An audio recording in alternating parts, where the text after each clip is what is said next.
नमस्कार दोस्तों, स्वागत है आपका आपके अपने YouTube चैनल एजुकेशनल पहल में। आज एजुकेशनल वीडियो की श्रेणी में एक नया वीडियो लेके आए हैं जिसमें आपको बताएंगे राजीव गांधी युवा मित्र धरना प्रदर्शन, खाली हुआ प्रदर्शन स्थल, आचार संहिता हटने के बाद वापस आएंगे प्रदर्शनकारी।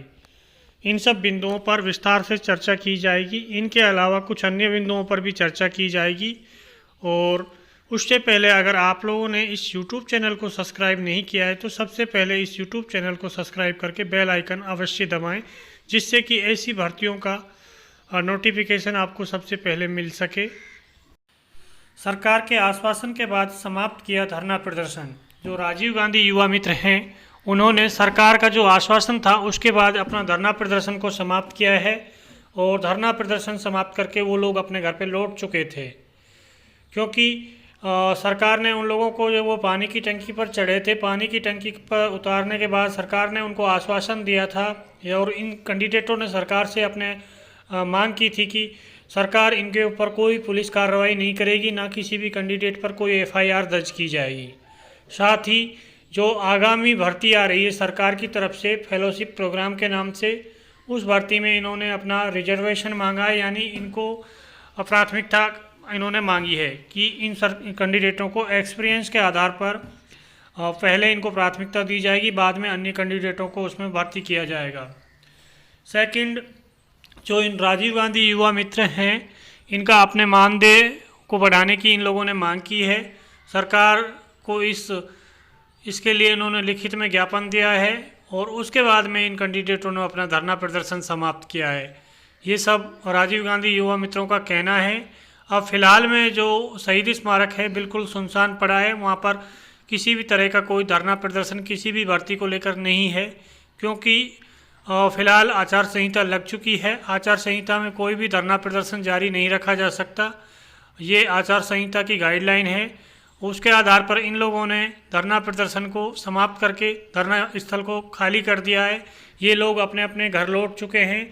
इनका कहना है कि अगर सरकार इनकी बात को नहीं मानती है तो ये पुनः धरना स्थल पर लौटेंगे और पुनः अपना मजबूती के साथ अपना प्रदर्शन जारी रखेंगे। ये सब राजीव गांधी युवा मित्रों का कहना है और ये राजीव गांधी युवा मित्र फिलहाल अपने घर लौट चुके हैं और ये इलेक्शन होने के बाद जैसे ही आचार संहिता हटेगी उसके बाद अपनी मांगों को मनवाने के लिए पुनः लौट सकते हैं। मांगे नहीं मानी तो वापस आएंगे प्रदर्शनकारी।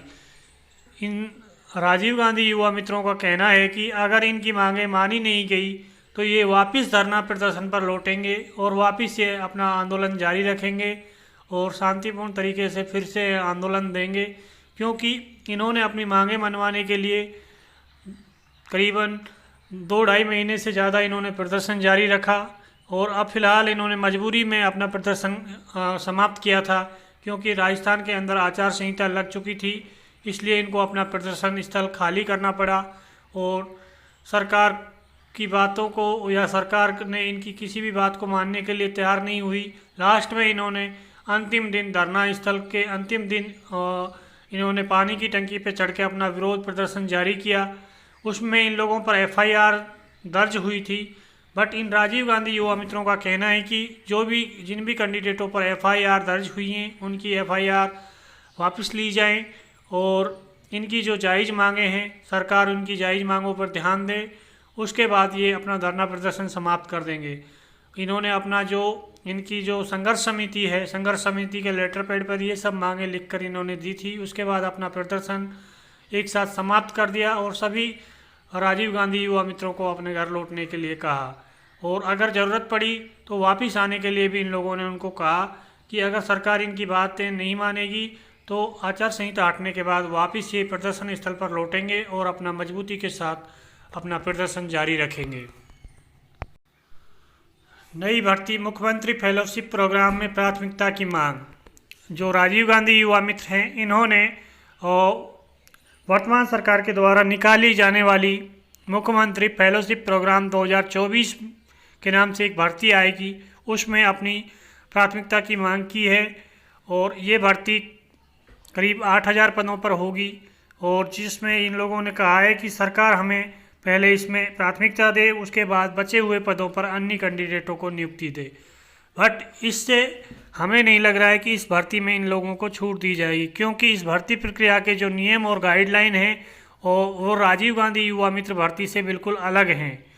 जितने भी राजीव गांधी भर्ती में कैंडिडेट कार्य कर रहे हैं उनमें से कुछ कैंडिडेटों को छोड़कर सारे कैंडिडेट इस भर्ती से बाहर हो जाएंगे, क्योंकि सबसे बड़ी इसमें बाधा या सबसे बड़ी जो शर्त लगा दी इस भर्ती में वो एज क्राइटेरिया की लगा दी। क्योंकि राजीव गांधी युवा मित्र में जब ये कैंडिडेट सेलेक्ट हुए थे उस समय जो एज क्राइटेरिया था वो 40 मैक्सिमम एज क्राइटेरिया जो 40 वर्ष रखा गया था 21 से 40 के बीच में।